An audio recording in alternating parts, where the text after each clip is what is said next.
இன்றைக்கு தமிழக அரசியல் களத்திலும் யூடியூப் போன்ற தளங்களுமே பெரிதும் விவாதிக்கப்படும் ஒரு பொருள் அண்ணாமலை தனிக்கட்சி தொடங்குவாரா என்பதுதான். இதற்கான காரணங்கள் குறிப்பாக நயினார் நாகேந்திரன் தலைவராக பிறகு அதிமுக கூட்டணியிலே பெரிய ஒரு ஈடுபாடு இல்லாமல் அண்ணாமலை இருக்கிறார் என்ற ஒரு குற்றச்சாட்டு இருந்து வருகிறது. அதே வேளையிலே அதிமுக கூட்டணியிலிருந்து பிரிந்து சென்றவர்கள் டிடிவி தினகரன், ஓ பன்னீர்செல்வம் போன்றவரெல்லாம் மீண்டும் அதிமுக கூட்டணிக்கு வர வேண்டும் என்று இன்னொருபுறம் அண்ணாமலை முயற்சிகள் மேற்கொண்டு வருகிறார் என்பது எல்லோரும் அறிவர்.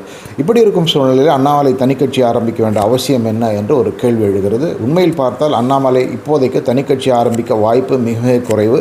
அப்படி ஆரம்பிக்கிற ஒரு சூழ்நிலை வந்தால் அது உறுதியாக தேசிய பாஜகவினுடைய ஆசையோடு இருக்கும் என்பதுதான் கலை யதார்த்தம் என்பது பலரும் சொல்லுகிறார்கள். அதே நேரத்தில் இன்றுள்ள சூழ்நிலையிலே அதிமுக பாஜக கூட்டணி வெற்றி என்பது கிட்டத்தட்ட இயலாத காரியம் என்ற சூழ்நிலை நடிகர் விஜயுடைய தமிழக வெற்றி கழகத்தால் உருவாகி இருக்கிறது. இது குறித்து ஒரு விரிவான காணொளி டீட்டெயில் வீடியோ இந்த சேனலில் போட்டிருக்கோம், அவசியம் பாருங்கள். அண்ணாமலை தனிக்கட்சி என்பது நடக்காத காரியம்.